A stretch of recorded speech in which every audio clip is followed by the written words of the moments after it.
listening to The Review on the OSG Sports Podcasting Network. Hello, everybody, and welcome back to another episode of The Review. It's the Online Sports Guys college football podcast featuring us, the Online Sports Guys. And yes, you see me here, you see John here, you see Marty here.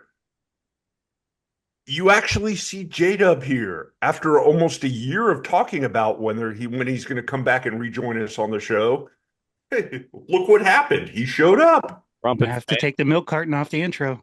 Trump fanfare and everything. What the hell is going on here? This is where we need Vince Lombardi. What the hell's going on around here?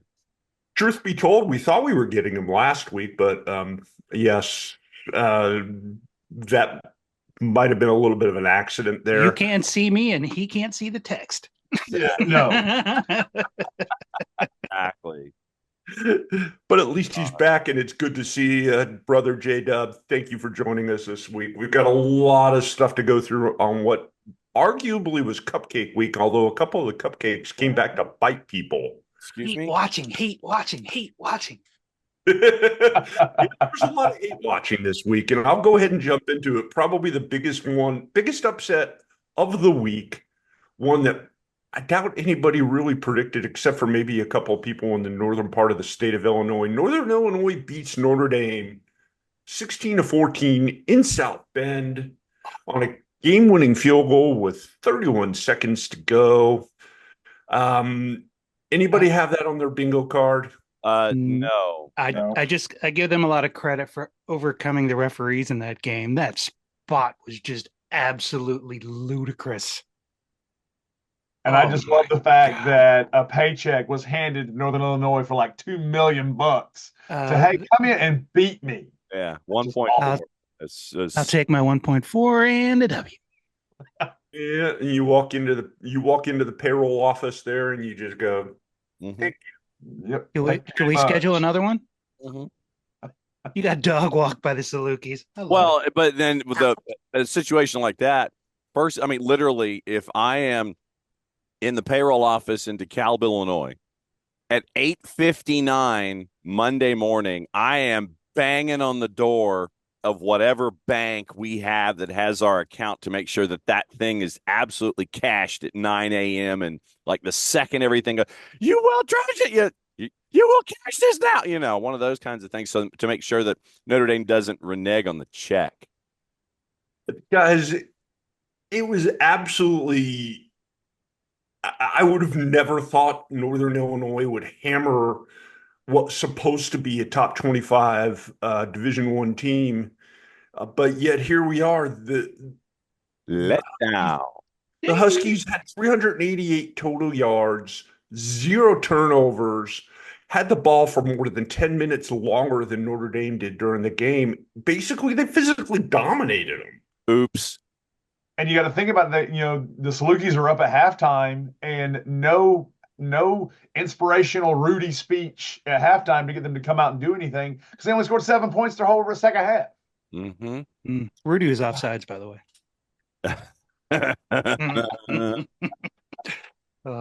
Oh man! Usually Notre Dame waits to the end of the year to do something stupid like this.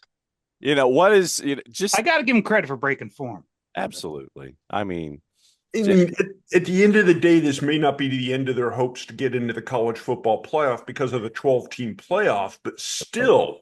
Playoffs? Yeah, I'm getting tired of people saying, oh, well, you can lose multiple ones. How many teams do you think are going to lose multiple games and still get in? And how many teams do you think are going to lose to a Jordan Lynchless Northern Illinois and get into the playoff? It's the same people that you get pissed off every year making the decisions. When it was 2 teams, when it was 4 teams, it's the same people making the decisions. There's going to be dumb things done at the end of this year, and you can't just keep thinking, okay, we can lose a bunch. And the same teams who will lose 1-2 games and have traditionally these fan bases that travel, you know, will invariably get picked in like a Notre Dame. You have people that are much better than them. It's just when they get picked by history of their team instead of the actual quality of the football they played that year. And that's why I brought the point up, because a Notre Dame team with 1 loss, even though it's Northern Illinois, still will be ranked over quite a few teams that probably are much, much better. They are going to free fall in this week's rankings. But it Couple was kind other- of funny up here in OSG Carolina is everybody on my text chain were like, "We're all Saluki fans now, right?" And it was pretty funny. couple other pretty close calls this week. Boise State traveled up to Oregon, Boy, darn near pulled one off. Oregon ends up winning 37-34, but boy, it was close, and it took a last-second field goal for the Ducks to squawk out a win. well, and then you end up with Blackout. yeah, it was a quack out. But then you end up with the second performance of the year for someone who probably should be invited to the celebration in New York by the end of it all. But I don't know if Genty will, even though he should. So we'll see what happens with, once again, a performance there where Boise, I mean, look, Boise hung with him, and I mean, just that 2 seconds, 25 for 192 for Genty to back up what happened, Phil, against Touchdowns, giving him 9 rushing touchdowns in 2 games. yeah. So 25 for 192 against Oregon, and it takes that last second field goal to get the 3-point win. Genty right now should be invited to New York. Yeah, right now he's sitting at 45 carries for almost 500 yards in 2 games. Oh boy, 10.2 average per carry. That's not in the video game, by the way. That's in real life. that is real life. IRL kids. That's IRL kids. Yes. And Dan Lanning, we have a lot to learn from this game. No ish. Yeah, I think. Wow. Speaking of nail biters, Happy Valley wasn't so happy this week. Although Penn State did get the win over Bowling Green. It was 34-27 in a game Bowling Green had a chance to win. And nobody ran away from a single assistant coach in this game. Connor Bazelak, talk about a name from the past. Connor Bazelak was your quarterback for Bowling Green. He threw for 254, 2-2. And they were up at the half, and they were hanging in there after 3. But, things happen. 24-20 at the half, and Penn State locked them down in the second half. That was the only thing that was a crazy first half to watch. That's a win, but it's still a loss. Mm-hmm. That's the one team that's won this week that's going to drop in the rankings because of it. Yeah, they won't be able to hang on to that 8 spot at all. Them and the Duckies. Couple other surprisingly close games. Where is it? Alabama ended up winning big over South Florida, but it took a 28-point fourth quarter to do it. Yeah. The people that just see the score think that was a walk in the park, but all those points came in the last 6 minutes. Yeah, it was That was a lot closer than it should have been. Yes, absolutely true. And I can just imagine the grip level of those in attendance in Tuscaloosa who were mad last week that they weren't scoring at will against Western Kentucky or scoring enough against Western Kentucky. And then you have this grip fest against USF. What do you want to bet Sports Talk Radio is going to be like in the Southeast early this week about what's going on in Tuscaloosa or what's going on or what not going on in Tuscaloosa? I mean, they're already changing Jalen's name to Jalen Milno because, dude he threw less than 2 bills and had an awful first half against a team that they should have crushed. Mm-hmm. Yeah, but yet here we are. They didn't. The final score ended up being 42-16, but after 3 quarters, it was 14-13 Alabama. Alabama. Alabama. How are they going to get all those clench marks out of the seat? That stadium's going to have a bunch of creases that are butt shaped. Oh, my. Not an image I needed, but thank you for that. There are some great crowd shots when I was watching the highlights this morning. Like nail biters. Surrender code. Sorority girls. Yep. Oh, goodness gracious. Yes. Number 15, Oklahoma gets a win over Houston, but boy, they really had to struggle to do it. 16-12. Guys, 16-12. How is Oklahoma the 15th? I know the answer, and I say this somewhat rhetorically. How is Oklahoma the 15th ranked team in the country? Because they're It just means more. Well, that's true, and that is absolutely true. I'm sure Brent Venables There's no we have a SEC lot to learn bias. from this game, right? Yes. There's a lot to learn from this game if you're Oklahoma. But no, I give Willie Fritz a lot of credit, especially after turning around from what happened last week. And you go into Oklahoma, you've got a quarterback that throws for 260 and one, and you have the late safety for the 4-point margin. You get the ball back, and then you have to navigate down the field, and you don't have enough time, and you're still using the sidelines and not getting yards in chunks during that last 30 seconds. It was, dink, dunk, get out of bounds instead of try and get down the field, use the middle of the field, clock it and go. Management in that last 30 seconds with the last drive, I'm sure this was something that Willie Fritz will talk about. But big ups to Willie Fritz after turning it around from last week to end up getting a close call, losing only by 4 in Oklahoma. Yeah, speaking of Oklahoma schools, I can't figure out, just looking at the box score here, how Oklahoma State somehow managed to beat Arkansas 39-31, but yet here we are. The Razorbacks had 648 yards of offense and lost. They had too many. How do we phrase this? They had too many chances to win the game and did not. There were a couple of late penalties in key situations, especially in the fourth quarter and in overtime.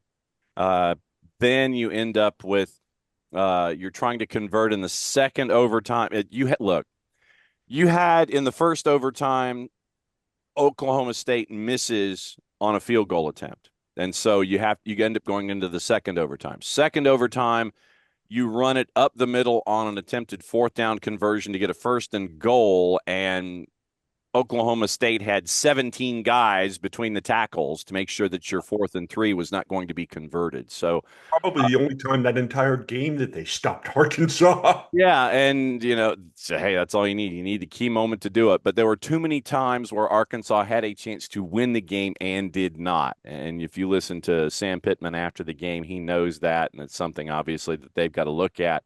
When you had a chance in Stillwater to get a Duke on the road, and you end up leaving, and you're 1-1 on the year. And you got to think of no killer instinct. You what? No killer instinct. Mm-mm. You got to sweep the leg.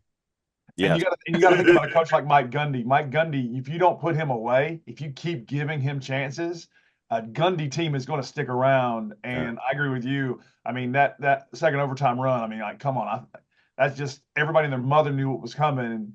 And he's a man. He's 40.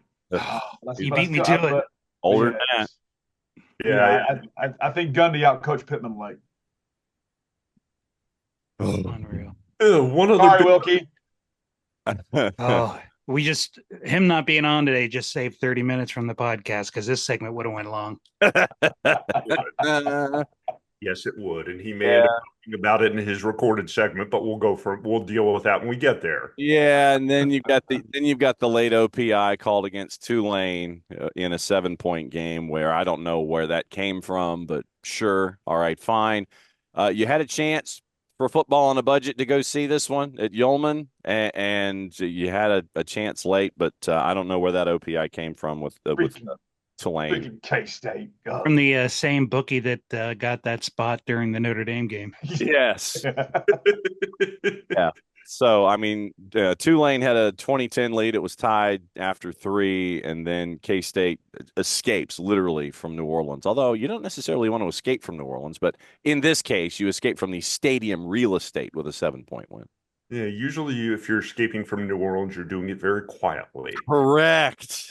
Got to talk about another game we may end up getting a rant about, and I don't know that I would call this an upset, but California makes the trip down to beautiful Auburn, Alabama, beats the War Eagles Tigers 21-14 on their home turf. A game that Mr. Nelson may have attended in person. Yes, because the SPF 100 is still stuck in the hair and hasn't found a way to get out. The boss is going to change our family crest. She is going to change our family crest to the House of Bad QBs. Because, full disclosure, for those of you catching the show for the first time, I am an alum of Florida State University. And that is an entirely different conversation than anything else. The boss is an alumna of Auburn. And short and sweet, Peyton Thorne is not an SEC quarterback. Your lines on both sides of the ball basically tried to have Peyton Thorne beat them. With Cal on defense, have Peyton Thorne beat you through the air.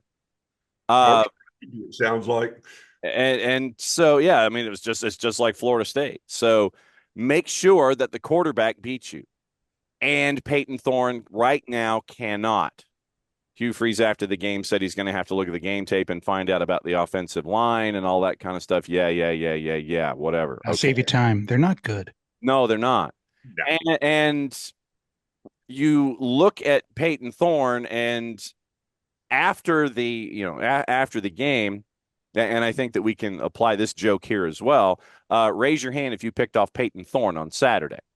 I think we all can sit here and say that we all picked off Peyton Thorne. It was not good decision making, and Cal forced you into making bad decisions. So there are multiple quarterbacks that are behind in the depth chart.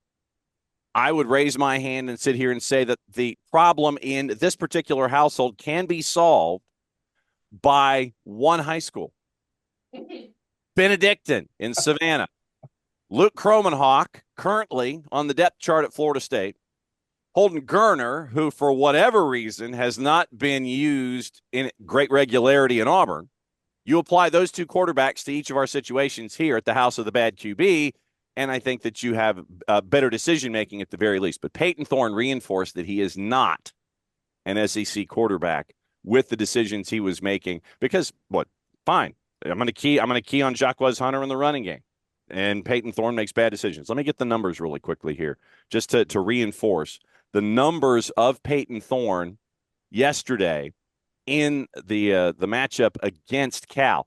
Cal, mind you, Cal, C-A-L, Cal, not to be confused with anybody else on the day, but Roughly the same level right now. yeah, I mean, Jacquez Hunter had 12 carries for 68 yards. Peyton Thorne, 14 of 27, 165, 1 and 4.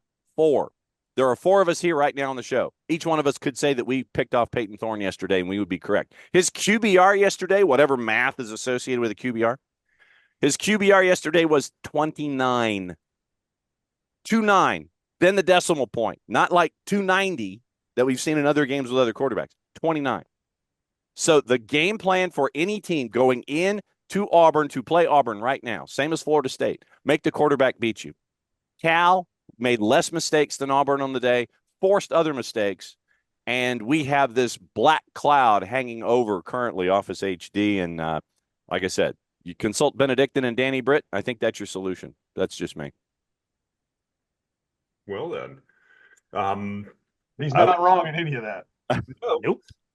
But I would say that was a battle of two teams that are roughly at the same level. I got to give their social media team credit. They took Yes. Bucky Yes. and they put a Cal hat on him and said, Well- "Hey, we fixed it for you." Well, but that's just one exit. Really, you've got to beat Texas A&M for that to happen because the family that started Buc-ee's Yeah. is a big ATM booster, and they've named one of the schools at ATM after the family that started Buc-ee's. So that's an ATM decision. They have an exit that has a Buc-ee's at Auburn, but that does not dictate the entire Buc-ee's chain. That's ATM. That's We're still waiting for a Bucky's Bowl. yes. Wait, you know it's going to happen. It's coming. Oh, that'd be I fantastic. really Locally, they usually say that when like UTSA will play Texas State because it's about there's 1 or 2 halfway between both schools. But can you imagine? All of us have been and worked a bowl game. Can you imagine a Bucky's Bowl, the level of beef jerky and brisket that will be available at a Three meat Buc-ee's Bowl? sandwich is going to be the trophy. Oh, Endless bowls of Bucky Nuggets. oh, see, that would be it right there. It would be the nuggets, the pulled pork, or the banana pudding, and all of that stuff. Although they do need to They bring back. they do have football themed T-shirts this year. Yes, they do. Ah, Bucky's, make it happen. We need a bowl game. I want a doubleheader with them in the Pop Tarts Bowl. It'd just be amazing. We need OSG press passes for those. Oh my God, that'd be easy. I will move on to our cupcake games.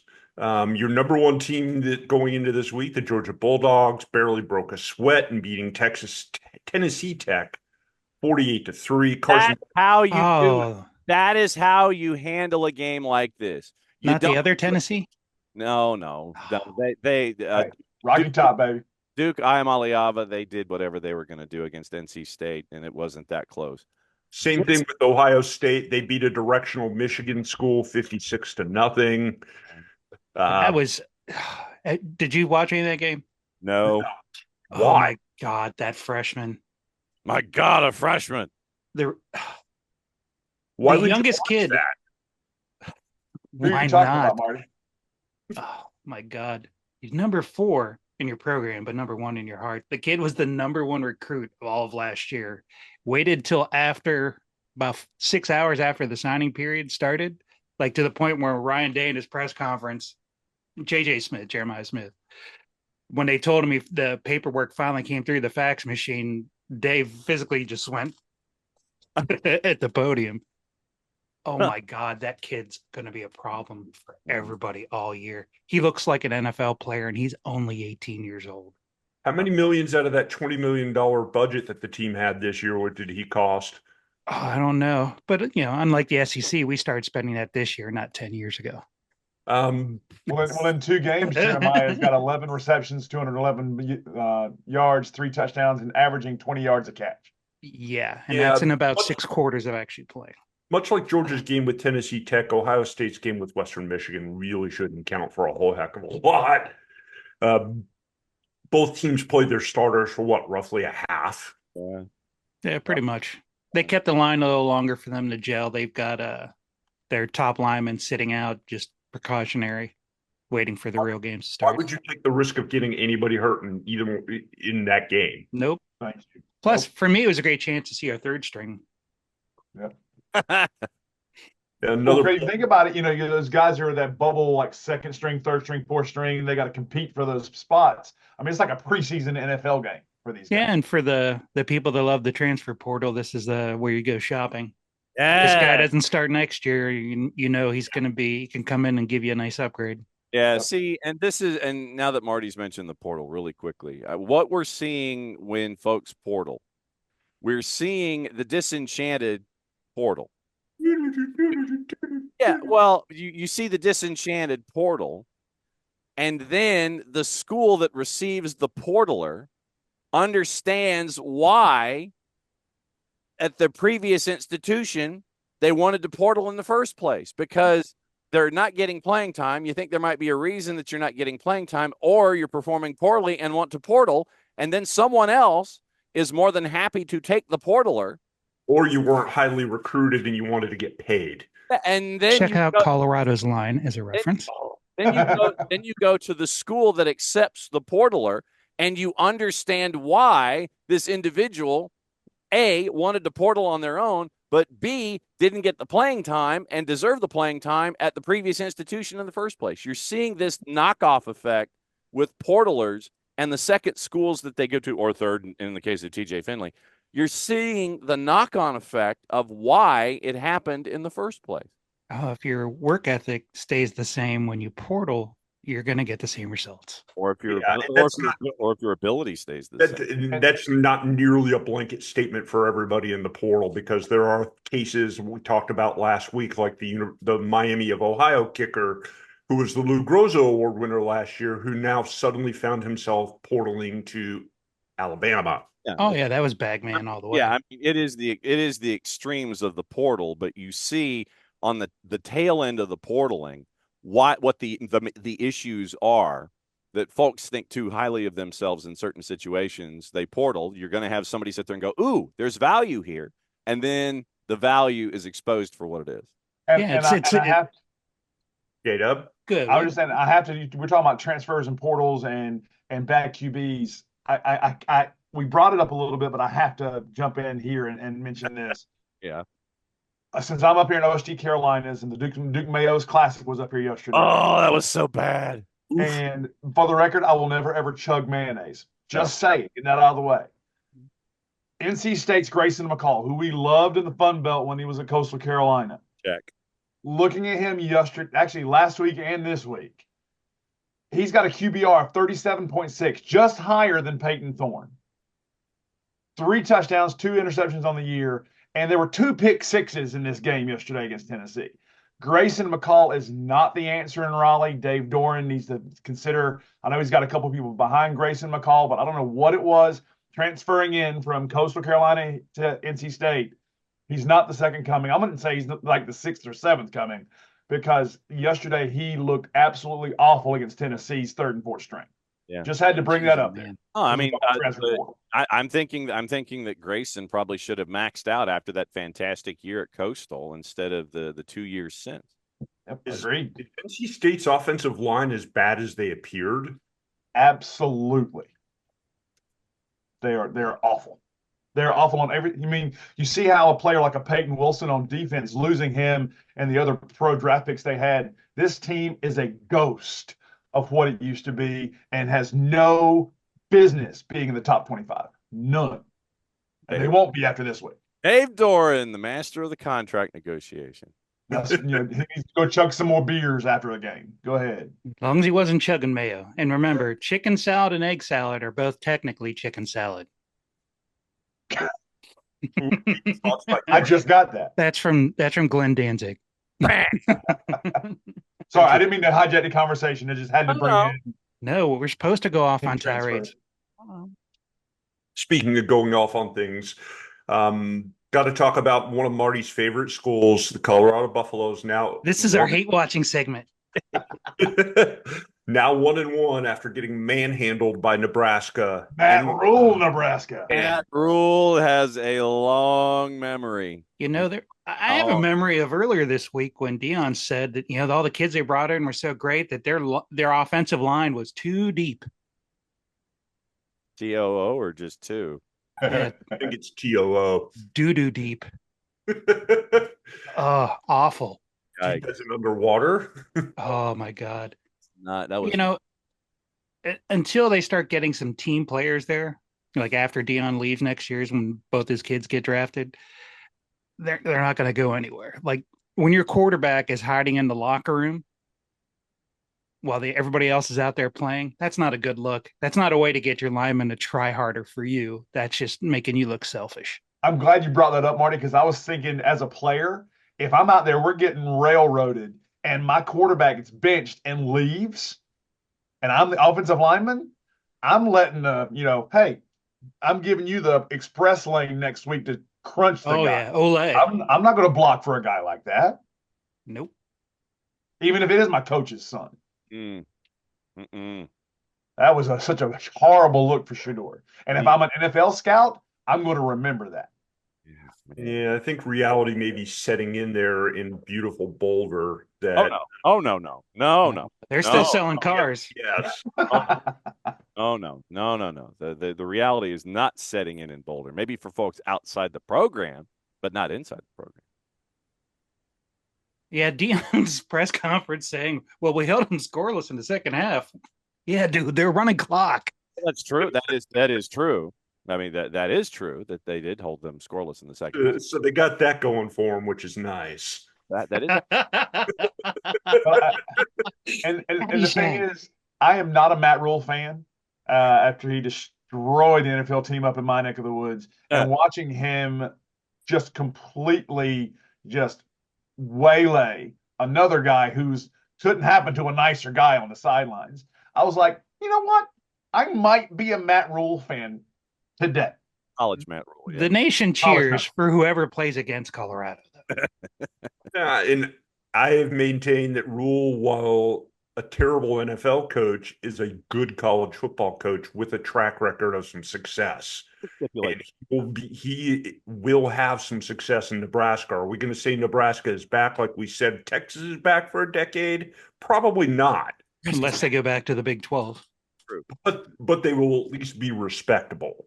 And I will say this, and we said this before we started, is Nebraska back? Let me see them beat a good team. Because to me right now, Colorado's not a good team. Oh. They're a good team. It's like a name brand pair of blue jeans versus another blue jeans you can get at like TJ Maxx. You're paying for the brand name. Show me on the field that you're a better team. Colorado hadn't done that. So now I'm waiting for Nebraska to beat someone that's a really, really good team before I'll say the Cornhuskers are back. Sorry, Steve Taylor, if you're watching. Don't rip your pants. I would love to see that post game handshake because you remember all the crap Dion talked about Rule last year. Yes. You know, there was some under the breath stuff. F you very much. I bet you that the conversation was like this. Yeah, you got the game plan over your mouth so folks can't sit there and read your lips. Absolutely, that was the case. Guys, what do you say we wrap up the first block of the show? Oh, wait, come on. Texas and Michigan? How can you not bring up that? That was huge. Top 10 We matchup? talked about it earlier. We also got the Cy-Hawk Trophy that went through. Come on. We didn't talk about it in detail, but we talked about it. Texas won easily in that game. Michigan's a team rebuilding and not that good. Texas is pretty good. You mean they're a fraud? Oh, they lost 13 guys to the draft. Texas lost 11. Easiest play on the board. In the higher rounds, by the way. This surprised nobody outside of the city of Ann Arbor or the state of Michigan. Oh, yeah. Now they're probably gonna offer up a bowl ban since they're not gonna be bowl eligible. Jim Harbaugh was sitting like this watching that game yesterday. No, he was probably sitting like that, counting the money he got from the Los Angeles Chargers. Don't even remind me of that. Thank you. Yes. Living at Rockford. Appreciate that as we're beginning the NFL season that you remind me about Jim Harbaugh's current address. I appreciate that. I'm sorry, John. That's what we're here for. Yep. Guys, let's go ahead and wrap things up here in the first block of the show. When we come back in the second half of the show, we'll give you a little bit of a preview of the upcoming week number 3 and the most important segment that you're going to hear all week, College Football on a Budget, where we tell you what games you could get into for the price, roughly the price of a good soda. All that and more when we return for the second half of the review. You are listening to the review on the OSG Sports Podcasting Network. Please like and subscribe.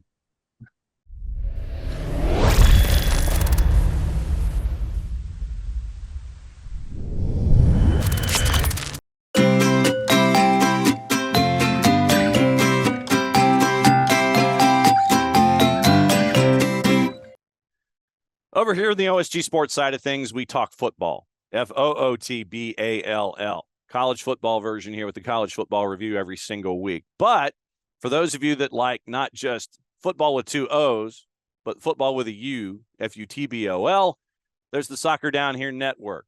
I'm John Nelson. I host the morning show on Soccer Down Here along with Jarrett Smith, Nick Alifi, Jason Longshore. And if you're looking for the best information when it comes to the world of soccer, based in the southeastern United States, but we don't leave anything off the table. 9:05 Eastern time until 11 whenever. Sometimes we go for a while. SDH Network morning show, soccer's morning show, Monday through Friday, plus all the live events we do. It is your place and your source for soccer that is based in the Southeast, but covers everything on the world. SoccerDownHere.net, the Soccer Down Here app, available iOS and Android through our friends at Spreaker. That's like speaker with an R in the middle. Spreaker, do a search for OSG Sports. Do a search for Soccer Down Here. All the soccer content all in one place.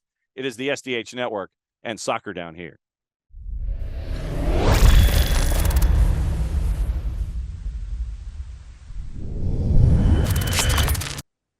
Thanks for sticking around, everybody. You have made it to the second half of the show. This is the Online Sports Guys College Football Podcast featuring us, the Online Sports Guys, me, OSG Phil, him, OSG Nelson, him, OSG J-Dub, and Marty, brother Marty.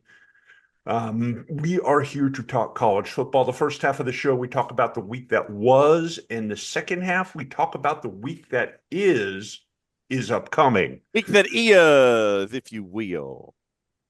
Some matchups here looking ahead. We'll start early on, go to the Friday matchup in beautiful Manhattan, Kansas.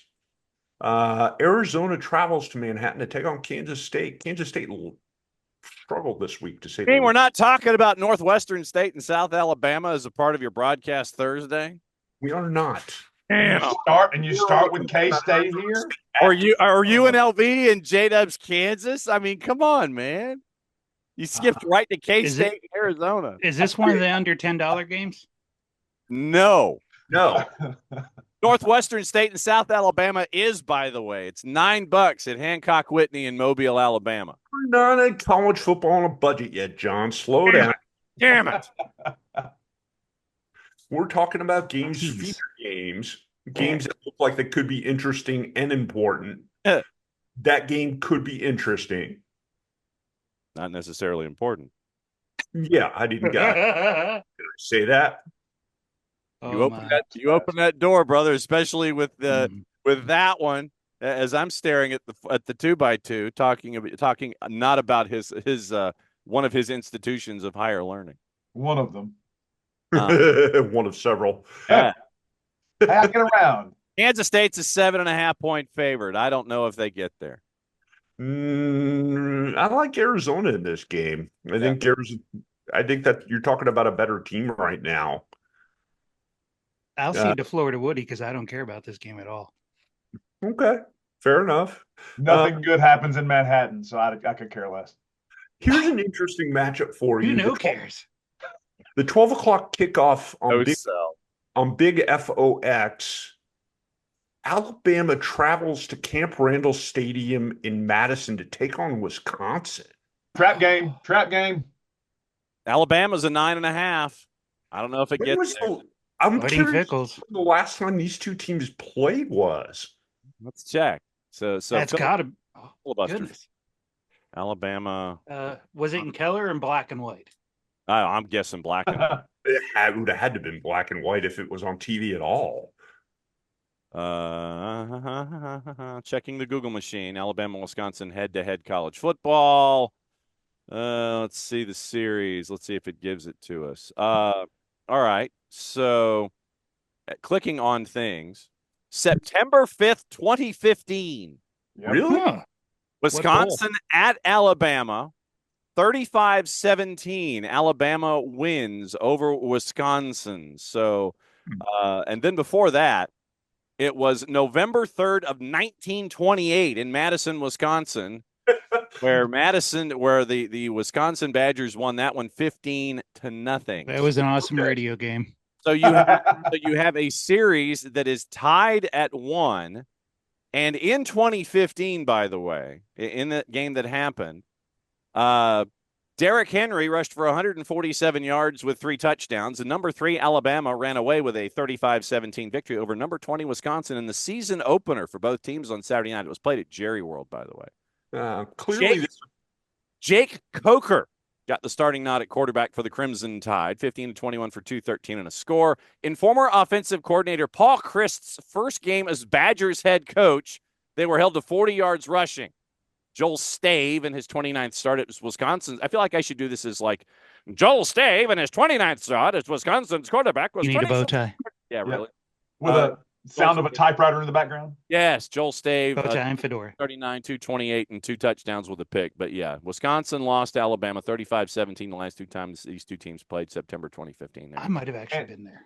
And just as a stat, if you put Tyler Van Dyke against Jalen Milroe, I'm not sure if either one of those quarterbacks are going to be able to win the game. I think this is a trap game for Bama. I don't think they cover the spread. I don't think they do either. I'm right there with you. Yeah, I like them. Wisconsin could be a defensive touchdown from upsetting this game. Yes. Don't sleep on a fickle defense. I'll take the 9.5 without. Here's an intriguing game for you. Another noon kickoff on ESPN. Arkansas State at Michigan. No. Memphis at Florida State. Mike Norvell squaring off against his former school. Looking for his first win of the season. FSU is a 3.5-point favorite. That should tell you everything you need to know. Are you saying you have to keep looking? Keep walking. I know it's not a budget game, but you can get a ticket for less than $30 if you want to go. Keep walking. Wait till the end of the week. Don't touch this. Once them rankings come out, that might be under the $10 limit. Keep walking. Don't touch it.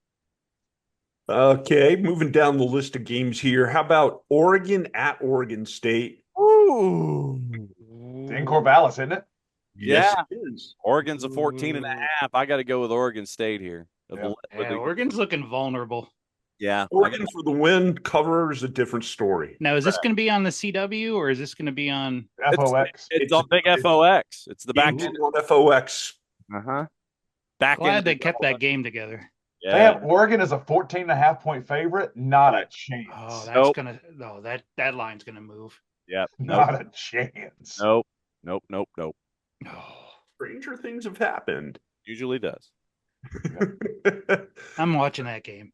Here's an oddly intriguing game for you. Two teams living on a little bit on past glory. Texas A&M travels to the Swamp to take on the Florida Gators. Oh, good Lord. Take the under. Well, Florida looks to have found a quarterback in DJ Langway who threw for like 500,000 yards this past weekend. Who'd they But play? nothing good ever comes out of Ben Hill Griffin Stadium. I just don't see Florida.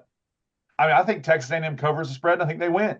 I mean, I just don't think Florida is that good a team right now, even with the millions of yards that the dude just threw for. I just think Texas A&M. Texas A&M favored, but the line's 4.5 on this. Take the Gators. DJ Langway. Absolutely. Really? I mean, what Texas A&M Connor Waygan at quarterback, are you 11 of 32 for 100 yards against Notre Dame?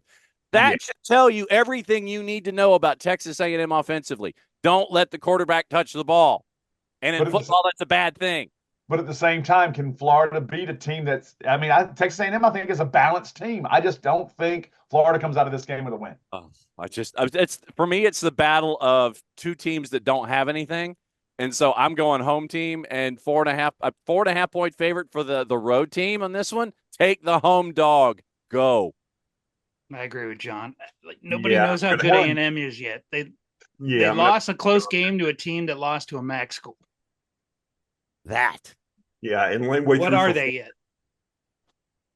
Langway threw for 450 plus against Stanford, or not Stanford, Samford. Stanford In a 45-7 rout.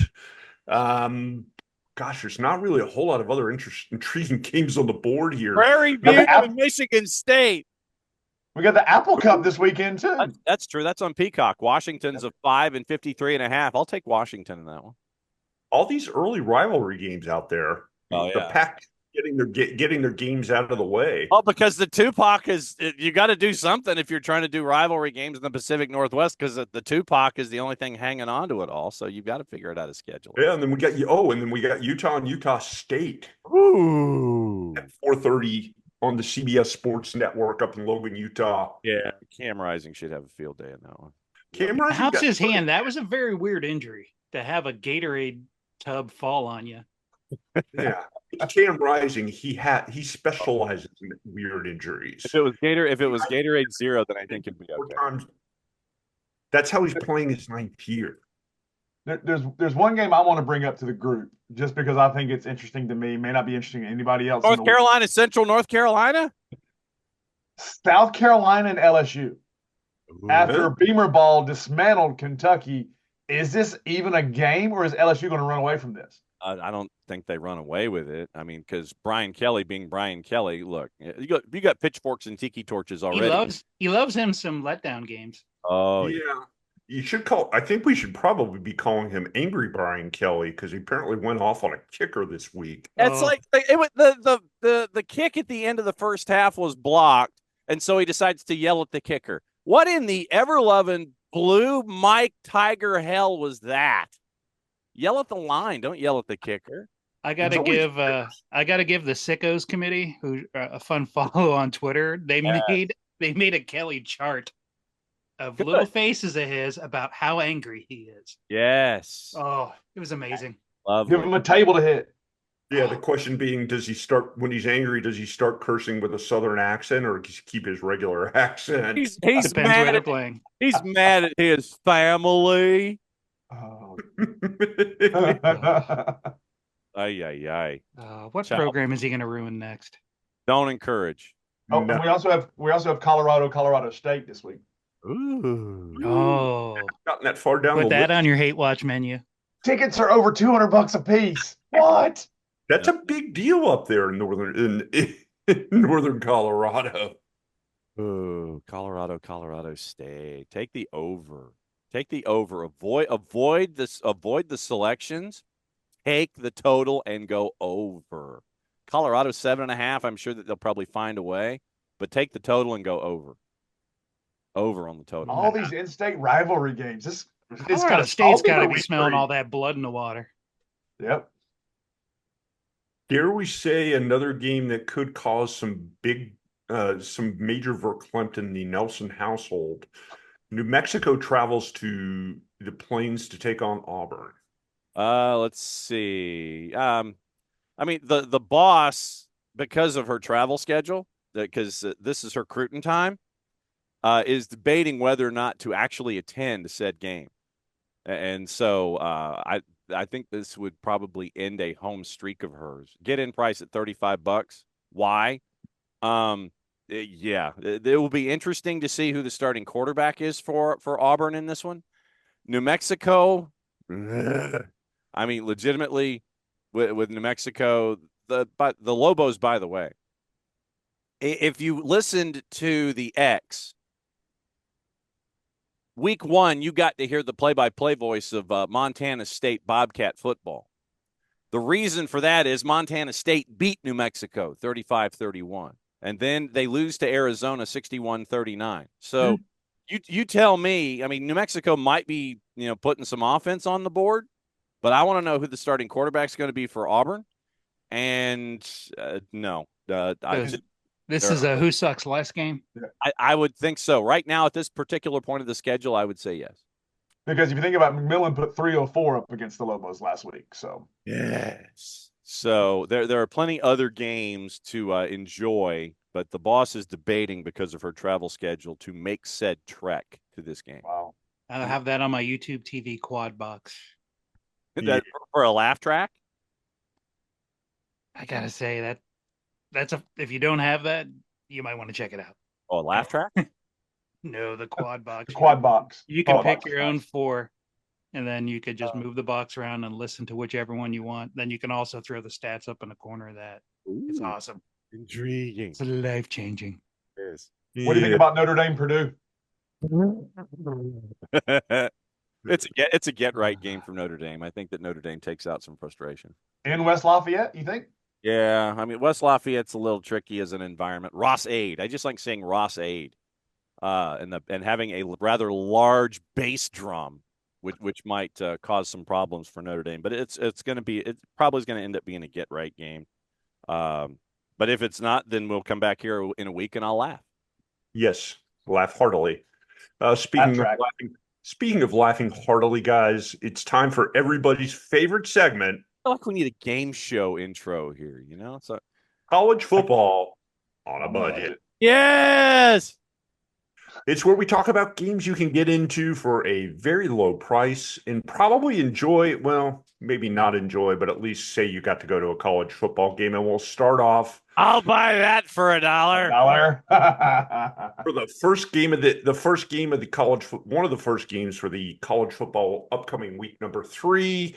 In beautiful Hancock Whitney Stadium, Mobile, Alabama, Northwestern State and South Alabama. Not the get-in price right now, $9. Not so much. So South Alabama has a bigger stadium than Northwestern, right? Yep. Yeah. It's not a lacrosse field. No, it is an actual stadium. It's where they have the bowl game that used to be the Dollar General. They play there. The stadium.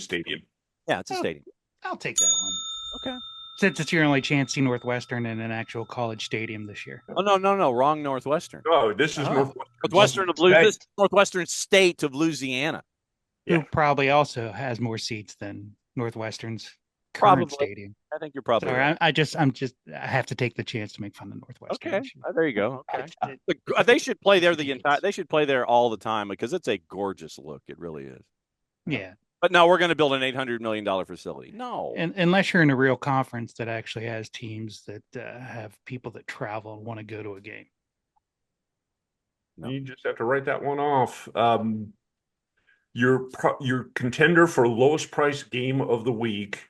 Yeah. Central Michigan at Illinois in Champaign, Illinois. The get-in price so right now, $4. Watching that one on Peacock. I'm still I'm going pissed to at that Fighting one. Illini. I still want to see if there's that certain coach with a goatee and sunglasses at night that have a little recording device in the corner. It still hasn't been answered. I thought he's back in high school now. Yeah. Weird story this week. The head coach had a small stroke, and now he is the acting head coach of that team, who lost 60-0 this week. And apparently thought he was playing Canadian football at one point. Yeah. There's 4 downs. He apparently thought 4th down was 3rd down, and then charged the field and started yelling at referees that they shouldn't have turned the ball over on downs. I'm still mad at the Fighting Illini, so I'm just in general. I'm not going to be watching that game. For one of the for the school, one of J-Dub's other schools. Good on the Illini to bring the helmets back to where they should be. Mm-hmm. Yeah. Here's one close to you, Marty. North Texas at Texas Tech.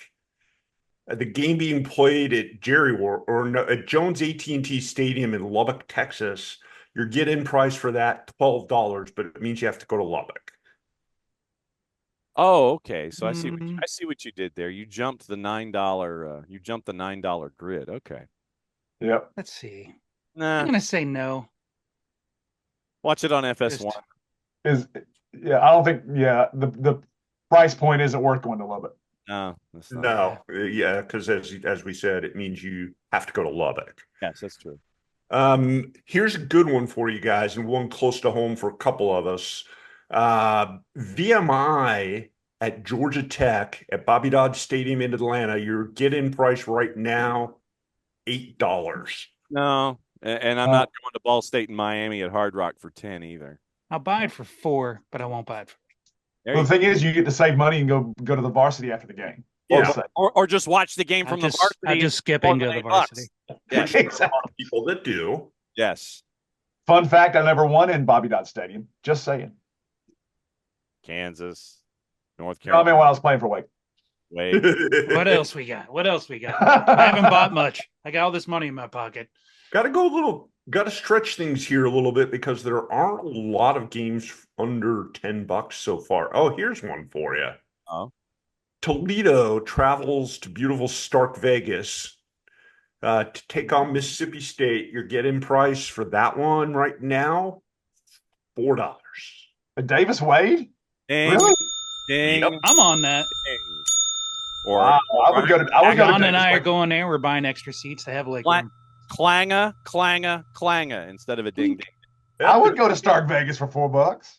It's your chance to go to the cowbell capital of the world. Correct. But you skipped shit. over Jack State in Eastern Michigan, $8 at Reinerson in Ypsilanti, Michigan. Oh, it's You get to see the green and gray turf at Eastern Michigan for $8. No, not going.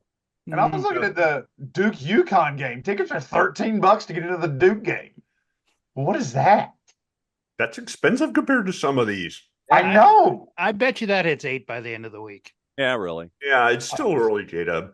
Yeah. I know. Yeah, I'm saying no one wants to play. We might have to record an update midweek. Oh yeah, that's what. Yeah, Wilkie and I'll do that on the X. By the way, we do a football on a budget update on the X, which comes out late Wednesday night, Thursday, for those that are liking and friending and being a part of the conversation. So we do Your final sub $10 game of the week, Rice at Houston.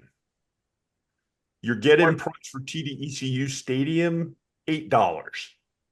I'm buying that, I'm especially buying if that. Houston breaks out the powder blues.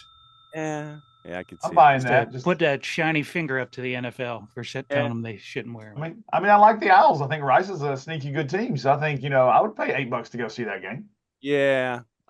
Here's one for you. In 1AA or FCS at It's Saluki 1AA. Stadium in Carbondale, Illinois. Incarnate Word at Southern Illinois. Get in price $8. No. Yes, Yeah. just to high five them for pants in Notre No, Dame. wrong directional Illinois school. Yes. Oh. Yeah. Oh, you got me with the Saluki. Yes. And I just had to Northern check. Illinois, the Huskies. And I just had to check on my Camels, right? My Camels are traveling to Rhode Island this weekend. $20 to get in to see my Camels play Rhode Island and Kingston. Oh no. That's expensive. How? Weber State and Lamar in Beaumont, Texas at Provost Umphrey. That sounds like sounds like an alt rock group from the 90s. Provost Umphrey. They opened up for Pearl Jam, didn't they? Yeah, I think so. As a matter of fact. $10 to get in for Weber State and Lamar at Provost Umphrey Stadium in Beaumont, Texas. It's like like literally it's Mumford and Sons and Provost Umphrey. They were part of Lollapalooza. You know what? I'll pass a Buc-ee's driving there. I'll go. Okay, $10 in Beaumont. There you And go. I'll take a sandwich with me. I can't believe that the hardest ticket to get for a game right now is the Colorado State game. Oh, It's $2 to get a ticket for that game as of right now. That's insane. I mean, that, not People want to pay a lot to boo Dion in person. there you go. I could actually, but And if you're Colorado State, that's a winnable game. yes, Big rivalry. Well, and in Augustana and South Dakota State, by the way, at Dana J. Dykhouse Stadium in Brookings, get in price $138. Wow. Yeah. Well, but if you want to go see Hanover and Butler at Bud and Jackie Selleck Bowl in Indianapolis, you can get in for $13. And any Incarnate Word fans in here? No UIW, no. No, but I I'm just- saying, but you could get in to see Incarnate Word play Southern Illinois at Saluki Stadium for $8. I thought we just talked about that. Did we? From the Department of Redundancy Department, yeah. Oh yeah, just making sure. Yeah, those are both teams that you schedule on NCAA football at the beginning of your season. Yes. Run up. Cupcake So Bowl. you might owe them a little bit of attendance just for that. So good, we had to say it twice. Exactly. So basically, you're saying go in for 16 is what you're saying. Basically. I see where you're working. Yeah, it looks like there's. It's hard to describe this week. It's not quite cupcake week like this past week was, but there's some odd games that could be really interesting, guys. Yeah. So you got a it's couple like- teams with so it's like- buys too, which lowers the quality Yeah. teams playing. So you're saying it's cake week. It's not cupcake week. Ooh. Yeah, it's not a bad way to call I it. want the Great British Baking Show. There you go. Not a Classing bad up this thing to call podcast. Mm-hmm. All right. All that being said, guys, what do you say we start wrapping things up? We've babbled on here for pretty close to an hour. Bite your tongue.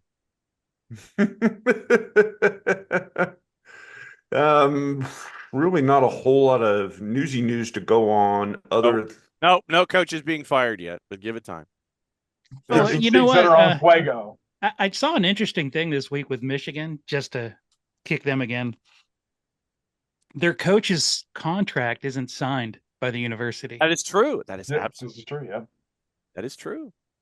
That's I find that odd.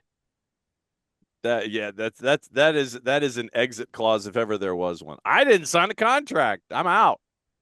Well, he said he signed it, and then the athletic director, Ward Manuel, The athletic director said it. Well, yeah, my signature ain't on there yet, the but- athletic director is but like, we're- "I see this but we're contract- working on it.